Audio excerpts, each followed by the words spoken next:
ফিলিস্তিনের অবরুদ্ধ গাজা উপত্যকায় ইসরায়েলি বাহিনীর একদিনের হামলায় আরও ৬০ ফিলিস্তিনি নিহত হয়েছেন। একই সময়ে আহত হয়েছেন আরও ৩০০ জন। শনিবার তুরস্কের রাষ্ট্রীয় বার্তা সংস্থা আনাদোলুর এক প্রতিবেদনে এ তথ্য জানানো হয়। প্রতিবেদনে ফিলিস্তিনের স্বাস্থ্য মন্ত্রণালয়ের বরাত দিয়ে বলা হয়েছে, ২০২৩ সালের অক্টোবর থেকে চলমান ইসরায়েলি আগ্রাসনে এখন পর্যন্ত মোট ৫৪,৩৮১ জন ফিলিস্তিনি নিহত হয়েছেন। আহত হয়েছেন ১,২৪,০৫৪ জন।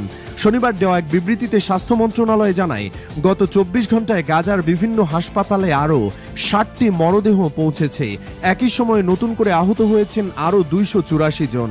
এছাড়া বহু মানুষ এখনও ধ্বংসস্তূপের নিচে ও রাস্তায় আটকে রয়েছেন, যাদের উদ্ধার করা সম্ভব হচ্ছে না।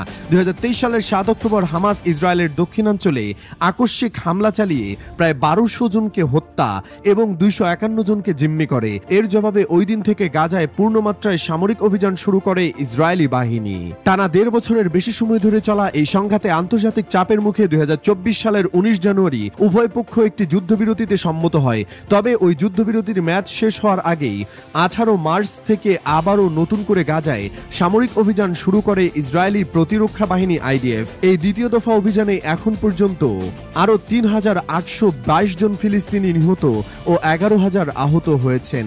এদিকে গাজা উপত্যকা থেকে ইসরায়েলি ভূখণ্ড লক্ষ্য করে একাধিক রকেট ছোড়ার অভিযোগ করেছে ইসরায়েল। শনিবার রাতে কাতার ভিত্তিক সংবাদ মাধ্যম আল জাজিরা জানায়, গাজা থেকে ছোড়া এসব রকেট দক্ষিণ ইসরায়েলের খোলা জায়গায় আঘাত হানে। ইসরায়েলি সেনাবাহিনীর নিয়মিত সামরিক আপডেটে বলা হয়, রকেট হামলার কারণে সীমান্তবর্তী এলাকায় বিমান হামলার সতর্কতা জারি করা হয়েছিল। রকেটগুলো নিরিম ও আইন হাসলোসারে আঘাত হানে, তবে এতে এখন পর্যন্ত কোনো হতাহতের খবর পাওয়া যায়নি। ইরান ও রাশিয়ার মধ্যে ঘনিষ্ঠ সামরিক সহযোগিতার প্রেক্ষিতে নতুন এক গোপন চুক্তির খবর উঠে এসেছে। মার্কিন থিঙ্ক ট্যাঙ্ক C4ADS এর এক প্রতিবেদনে উল্লেখ করা হয়েছে, রাশিয়া ইরানের কাছ থেকে শাহেদ 136 নামক আত্মঘাতী ড্রোন কিনতে ১.৮ টন স্বর্ণ বিনিময় করেছে, যার আনুমানিক বাজার মূল্য $১০৪ মিলিয়ন। এই লেনদেনটি ২০২৩ সালের মার্চ মাসে সম্পন্ন হয়, যেখানে প্রতি গ্রাম স্বর্ণের দাম $৫৮.৩২ হিসেবে নির্ধারণ করা হয়েছিল। এরপর কয়েক সপ্তাহ পরে আরও ২ টনেরও বেশি স্বর্ণ পাঠানোর জন্য একটি অতিরিক্ত চুক্তি করা হয়। তবে সেই স্বর্ণ আদান প্রদান হয়েছে কিনা তা এখনও স্পষ্ট নয়। গবেষকরা মনে করছেন, মার্কিন ডলার এড়িয়ে স্বর্ণ লেনদেনের মাধ্যমে রাশিয়া ইরানের উপর আরোপিত একতরফা মার্কিন নিষেধাজ্ঞা এড়িয়ে যাচ্ছে। প্রতিবেদনে আরও বলা হয়, ইরান এবং রাশিয়ার মধ্যে এই ড্রোন সহযোগিতা কেবল সামরিক সুবিধা অর্জনে সীমাবদ্ধ নয়, বরং এটি কূটনৈতিক সম্পর্কেও গভীর প্রভাব ফেলেছে। শাহেদ 136 ড্রোন নির্মাণে জড়িত ইরানের প্রতিষ্ঠান সাহারা থান্ডার ২০২২ সাল থেকে ইউক্রেন যুদ্ধে রুশ সেনাবাহিনীর জন্য ড্রোন সরবরাহ করছে। এই সহযোগিতায় রাশিয়ার আলাবুগা JSC নামক প্রতিষ্ঠানও জড়িত, যার ফলস্বরূপ প্রথম ইরান থেকে ড্রোন আমদানি করা হলেও পরে রাশিয়া নিজের দেশেই গ্রান্ড 2 নামের ড্রোন তৈরি করতে সমর্থ হয়েছে। এর ফলে রাশিয়া বিদেশি আমদানির উপর নির্ভরতা কমিয়ে স্থানীয়ভাবে উৎপাদন বৃদ্ধি করে নিজেদের সামরিক ক্ষমতা আরও সুদৃঢ় করেছে। সংযুক্ত আরব আমিরাতে মধ্যস্থতাকারীদের মাধ্যমে পরিচালিত এই লেনদেনের পেছনে আরও এক কারণ রয়েছে। আমিরাত বিদেশি মালিকানা করমুক্ত সুবিধা, মুনাফা ফেরতের স্বাধীনতা ও শেয়ার হোল্ডারদের দায়সীমা নির্ধারণের মতো নীতিমালা মঞ্জুর করে নিষিদ্ধ প্রতিষ্ঠানের কর্মকাণ্ড চালানোর পরিবেশ তৈরি করেছে।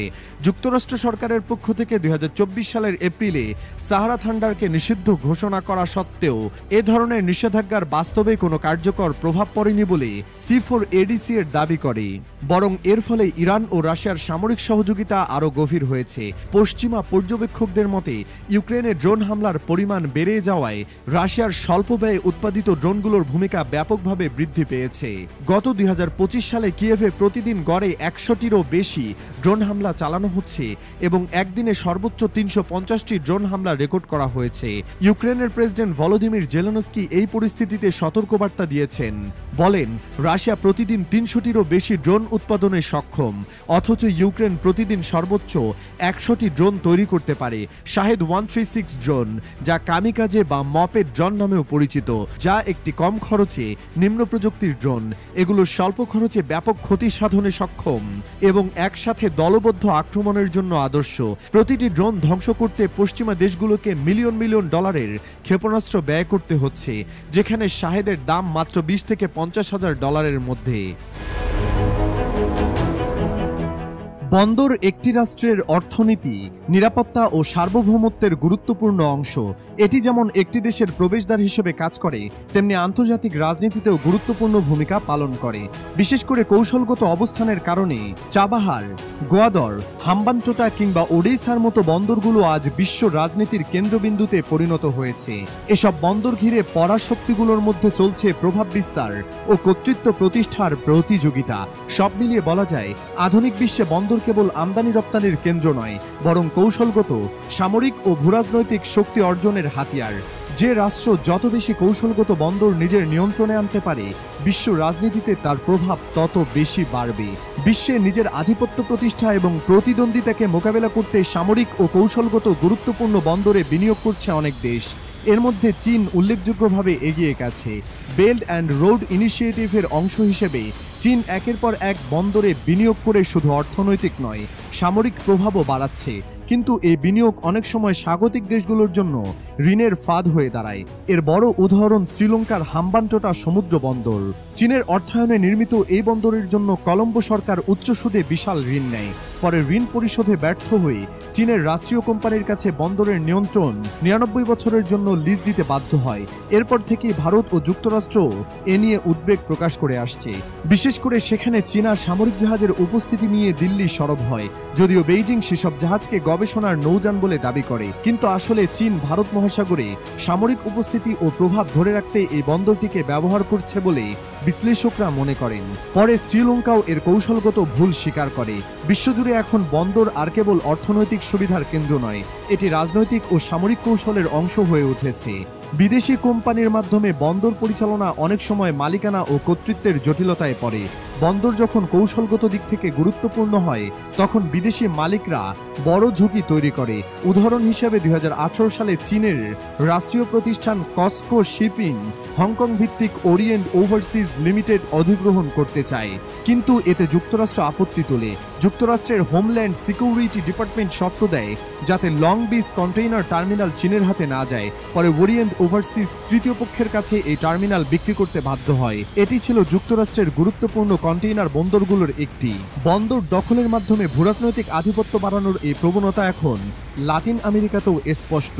যুক্তরাষ্ট্রের ঐতিহাসিক প্রভাব থাকা সত্ত্বেও চীন এখন সেখানেও জায়গা করে নিচ্ছে।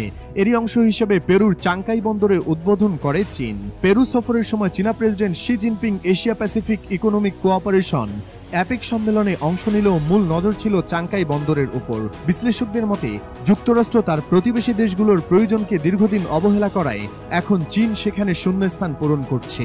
তবে যুক্তরাষ্ট্রের আগ্রহ তুলনামূলকভাবে বিমানঘাঁটি নিয়েই বেশি, যেখানে চীনের কৌশল বন্দরের দিকে। অন্যদিকে ভারতেও আঞ্চলিক প্রভাব বাড়াতে বন্দরের উপর গুরুত্ব দিচ্ছে। তারা দীর্ঘদিন ধরে ইরানের চাবাহার বন্দরের একটি টার্মিনাল উন্নয়ন ও পরিচালনার দায়িত্ব পেয়েছে। এর মাধ্যমে ভারতের সঙ্গে ইউরোপ ও মধ্য এশিয়ার যোগাযোগ সহজ হয়েছে। এছাড়াও মিয়ানমারের সিত্তোওয়ে নদীবন্দরের পরিচালনার দায়িত্ব নিয়েছে ভারত, যা পূর্ব ভারতের সঙ্গে দক্ষিণ পূর্ব এশিয়ার বাণিজ্যিক সংযোগ বাড়াবে। উত্তর পূর্ব ভারতের রাজ্যগুলোতে টানা ভারী বৃষ্টিপাতের সৃষ্টি হয়েছে ভয়াবহ বন্যা ও ভূমিধস। গত দুদিনে আসাম, মেঘালয়, মণিপুর, অরুণাচল প্রদেশ ও মিজোরামে এসব দুর্যোগে প্রাণ হারিয়েছেন অন্তত 30 জন। পরিস্থিতি আরও অবনতির আশঙ্কা করছে স্থানীয় প্রশাসন ও আবহাওয়া বিভাগ।